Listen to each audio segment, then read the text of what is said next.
नमस्कार दोस्तों, मैं हूँ आपकी दोस्त पूनम और एक बार फिर से स्वागत करती हूँ आपका अपने चैनल में। दोस्तों, शिक्षा जगत से ना चाहे डायरेक्टली चाहे इनडायरेक्टली कोई भी व्यक्ति अनभिज्ञ नहीं रह सकता।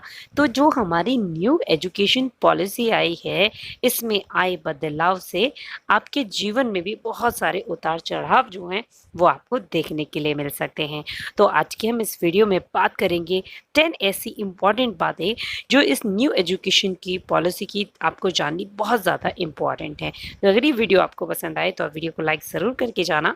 साथ ही साथ अगर आप पहली बार मेरे चैनल पे आ रहे हैं और अभी तक आपने चैनल को सब्सक्राइब नहीं किया है, तो इस चैनल का पार्ट बन सकते हैं। सब्सक्राइब बटन जो है उसे प्रेस कर लेना, साथ ही साथ जो बेल आइकन है ना उसे ज़रूर दबा देना, तभी मेरी सारी लेटेस्ट वीडियोज़ की जो नोटिफिकेशन है आप तक सबसे पहले पहुंच पाएंगे। दोस्तों, बात करते हैं, केंद्रीय मंत्रिमंडल ने बुधवार को नई शिक्षा नीति को मंजूरी दे दी है, जिसमें स्कूली शिक्षा से लेकर उच्च शिक्षा तक कई बड़े बदलाव जो है वो देखने के लिए मिल रहे हैं। और साथ ही साथ शिक्षा जगत पर घरेलू सकल आय का 6% जो है वो खर्च करने की बात कही जा रही है। उच्च शिक्षा में साल 2035 तक सकल नामांकन दर जो है वो 50% तक पहुंचाने का लक्ष्य रख लिया गया है।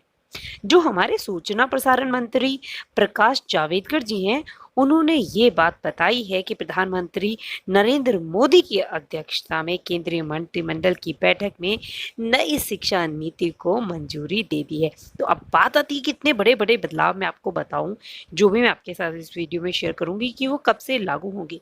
हाँ, तो इम्प्लीमेंट होने में थोड़ा समय लग सकता है, बट इस पर मोहर लग चुकी है।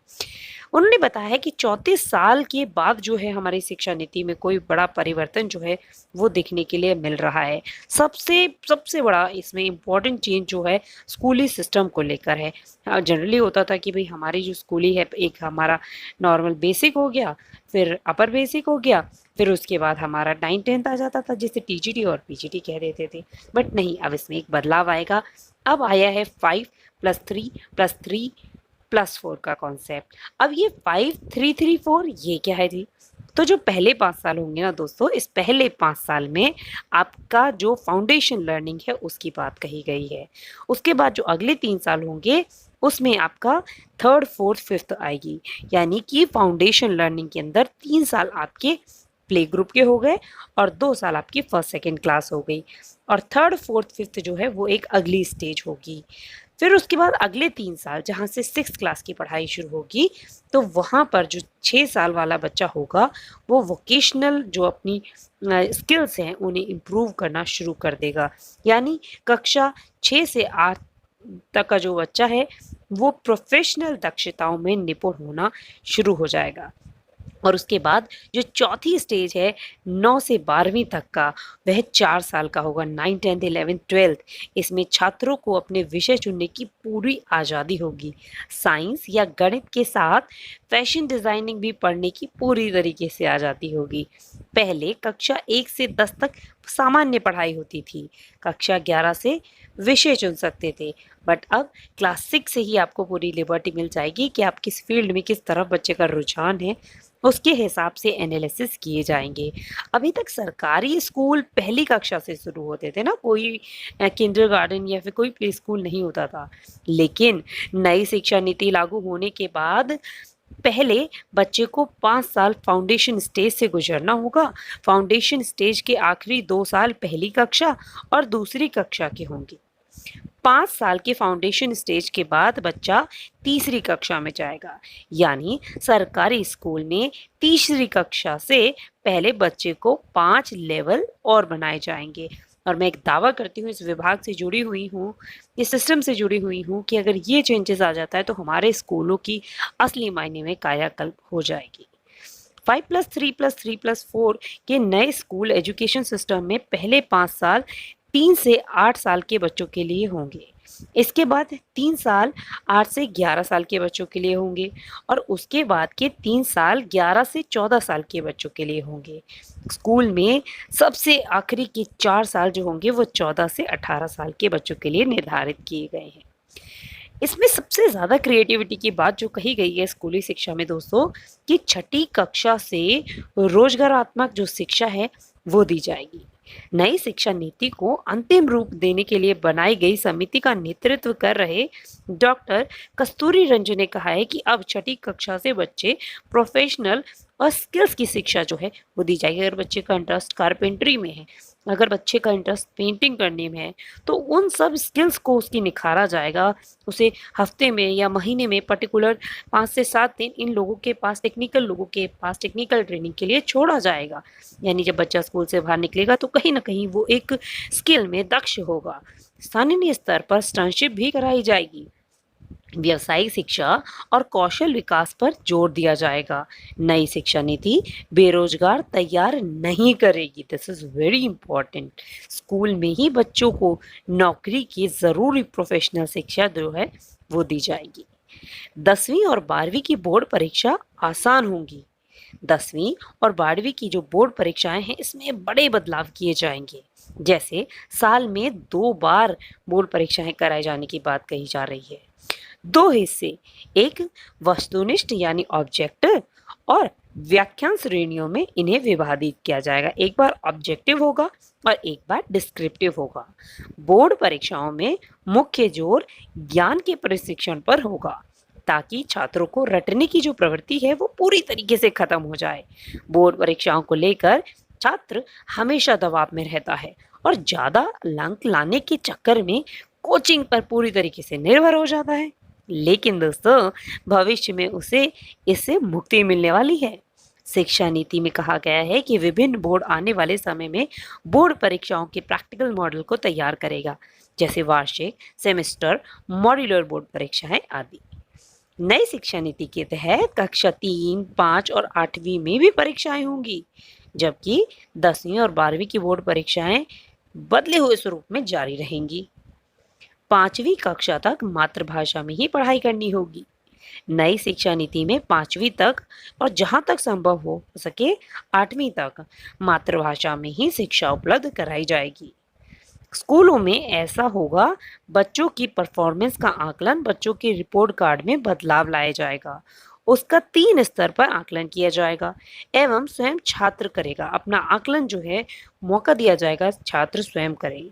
उसका दूसरा सहपाठी भी उसका आकलन करेगा और तीसरा आकलन करेगा उसका शिक्षक। यानी 3 लेवल पे जो है आकलन किया जाएगा। एक वो खुद करेगा बच्चा, उसका फ्रेंड करेगा, उसका टीचर करेगा। नेशनल असेसमेंट सेंटर परख बनाया जाएगा जो बच्चों के सीखने की क्षमता का समय समय पर प्रशिक्षण करेगा। 100% नामांकन के जरिए पढ़ाई छोड़ चुके 2 करोड़ बच्चों को फिर से दाखिला लेने की बात कही जा रही है।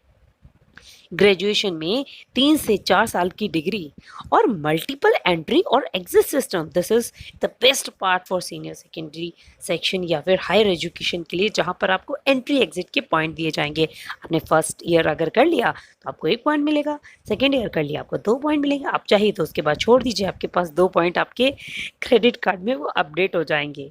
उच्च शिक्षा सचिव अमित खरे ने बताया है कि नई शिक्षा नीति में मल्टीपल एंट्री और एग्जिट यानी कि बहुस्तरीय प्रवेश और निकासी जो है इसकी व्यवस्था लागू की जाएगी। आज की व्यवस्था में अगर 4 साल इंजीनियरिंग पढ़ने या 6 सेमेस्टर पढ़ने के बाद किसी कारणवश आगे नहीं पढ़ पाते तो कोई उपाय नहीं होता। लेकिन मल्टीपल एंट्री और एग्जिट सिस्टम में 1 साल के बाद ही सर्टिफिकेट मिल जाएगा, 2 साल के बाद डिप्लोमा मिल जाएगा, 3 से 4 साल के बाद आपको पूरी डिग्री मिल जाएगी। ये बात सबसे फैक्टर है कि आपके पास क्या है, सर्टिफिकेट है, डिप्लोमा है, डिग्री है। ये चीज़ बहुत ज़्यादा मैटर करने वाली है। 3 साल की डिग्री उन छात्रों के लिए होगी जिन्हें हायर एजुकेशन नहीं लेना है और शोध में नहीं जाना है। वहीं शोध में जाने वालों को 4 साल की डिग्री लेनी होगी। 4 साल की डिग्री करने वाले स्टूडेंट्स 1 साल में MBA कर ले सकते हैं। नई शिक्षा नीति के मुताबिक यदि कोई छात्र इंजीनियरिंग कोर्स के 2 वर्ष करके ही छोड़ देता है तो उसे डिप्लोमा प्रदान किया जाएगा। इससे इंजीनियरिंग छात्र को बड़ी राहत मिलने वाली है। बिल्कुल फैक्टर है कि उसके पास डिप्लोमा मिल जाएगा, उसे 1 साल करेगा तो सर्टिफिकेट मिल जाएगा। अदरवाइज होता क्या था, बीच में पढ़ाई छोड़ी कुछ नहीं मिलता था आपको। 5 साल का संयुक्त ग्रेजुएट मास्टर कोर्स लाया जाएगा। कंप्लीट कोर्स होगा जिसमें आपके पास ग्रेजुएशन और मास्टर्स उसी प्रोफेशन की होगी, ऐसा 5 साल का कोर्स लाया जाएगा। एमफिल को खत्म किया जाएगा और पोस्ट ग्रेजुएट कोर्स को 1 साल के बाद पढ़ाई छोड़ने का विकल्प होगा। नेशनल मॉनिटरिंग प्लान के जरिए शिक्षकों का जो उन्मुखीकरण है वो किया जाएगा। अब आती है बात दोस्तों बीएड की, जिसके लिए आप लोग इस वीडियो को स्टार्टिंग से देख रहे हैं, जो बहुत ज़्यादा इम्पोर्टेंट पार्ट है। बीएड 4 साल का होगा। बीएड दोस्तों 4 साल का होगा।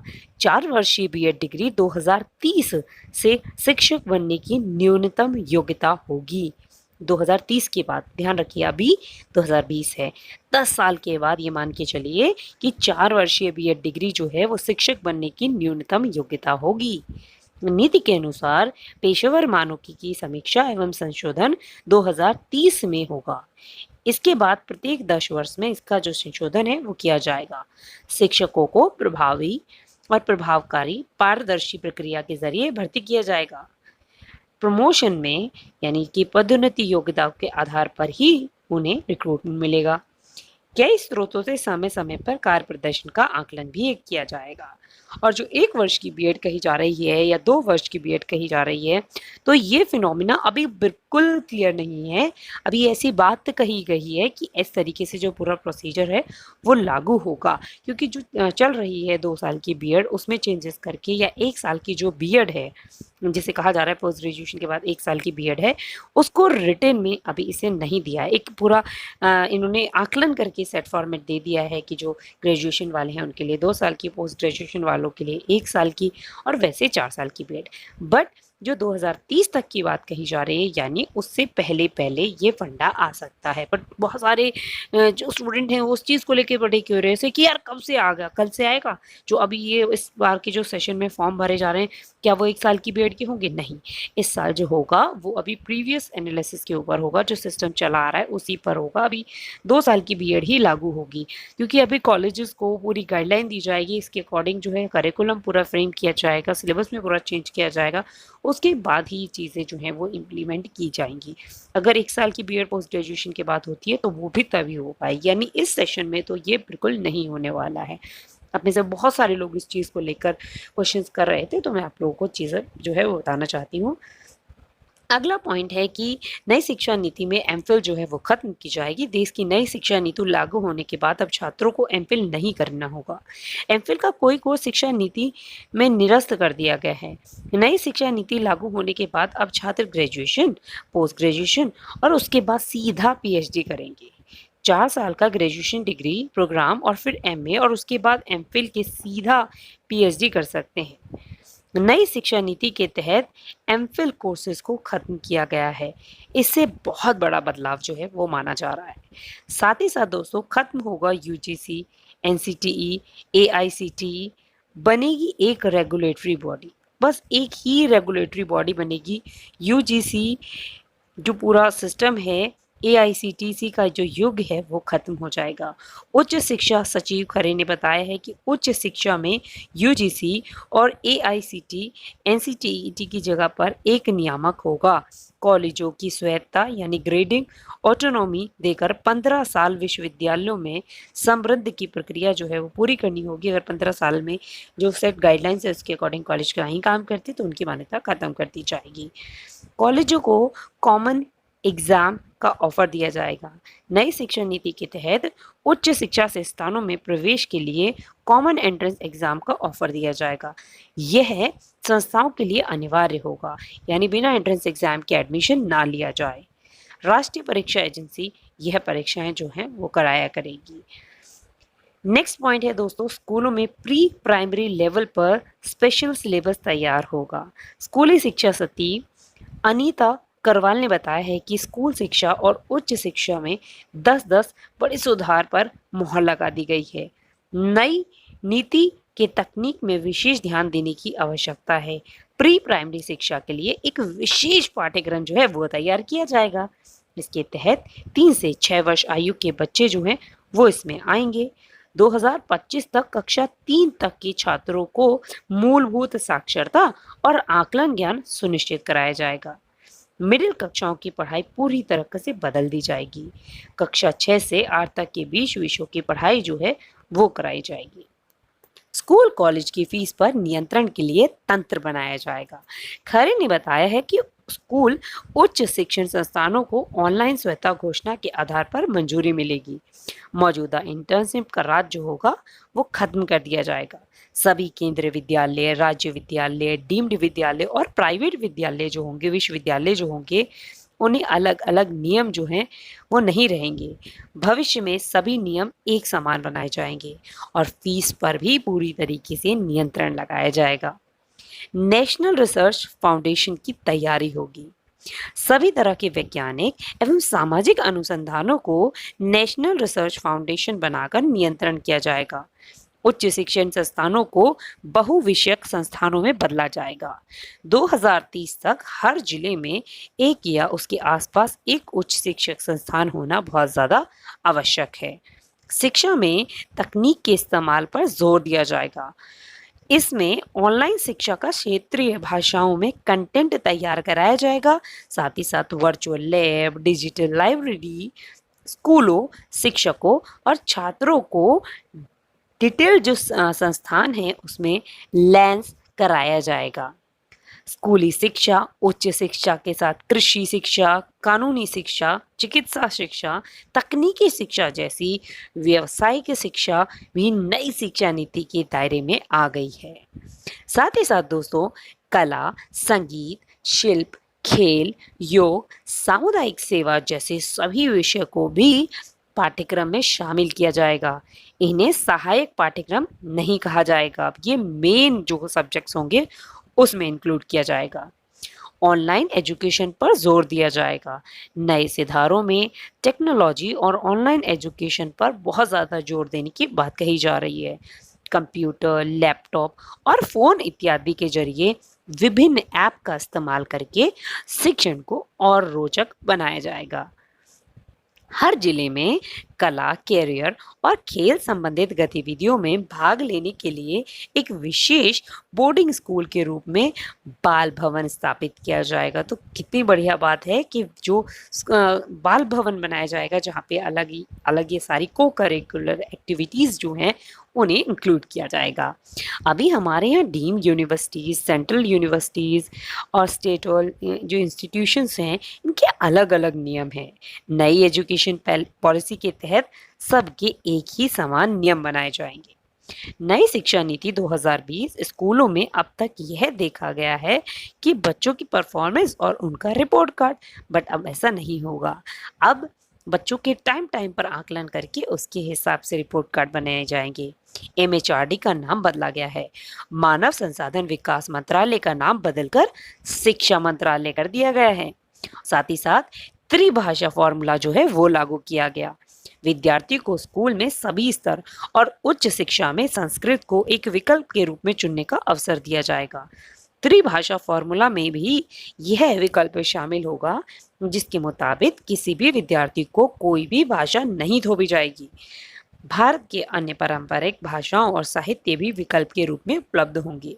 विद्यार्थियों को एक भारत श्रेष्ठ भारत पहल के तहत 6 से 8 ग्रेड के दौरान किसी समय भारत की भाषाओं पर एक आनंददायक परियोजना गतिविधि में भाग लेना होगा। Korea, Thai, French, German, Spanish, Portuguese, रूसी भाषाओं के माध्यम से इसका स्तर जो है वो पेश किया जाएगा।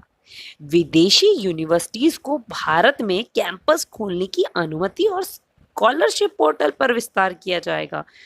तो दोस्तों, नई शिक्षा नीति में विदेशी विश्वविद्यालयों को भारत में कैंपस खोलने की अनुमति मिलेगी।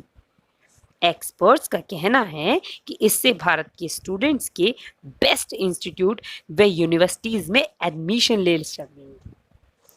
उन्हें विदेश नहीं जाना पड़ेगा। SC, ST, OBC और जितनी भी अदर स्टूडेंट्स हैं, नेशनल स्कॉलरशिप पोर्टल को बढ़ाया जाएगा।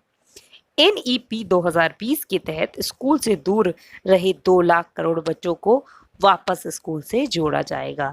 तो दोस्तों, ये कंप्लीट वो मेन पहलू थे, वो पूरा निचोड़ था नई शिक्षा नीति का, जो मुझे आप लोगों के साथ साझा करना था। नई शिक्षा नीति से जुड़ी हुई अगर कोई और अपडेट रह गई है तो वो आने वाले वीडियोस में मैं आप लोग के साथ शेयर करूंगी। अगर आपके कोई क्वेश्चन है तो आप वो मुझे कमेंट सेक्शन में छोड़ दीजिए। Definitely I will try to reply them. उम्मीद करती हूँ ये एजुकेशन चैनल, ये लर्निंग नेवर एंड्स का आपका प्रोसेस आपको पसंद आया होगा। अगर वीडियो पसंद आई है तो इतना सुनने के बाद वीडियो को लाइक तो आप ज़रूर करके जाएंगे। और अभी तक अगर आपने चैनल को सब्सक्राइब नहीं किया है, पहली बार चैनल को देख रहे हो, तो बनिए ना इस फैमिली का पार्ट, चैनल को सब्सक्राइब करिए और हाँ, बेल आइकन को दबा देना, तभी वीडियोस की नोटिफिकेशन आपको मिल पाएगी। Thank you so much friend, thank you so much for coming to my channel.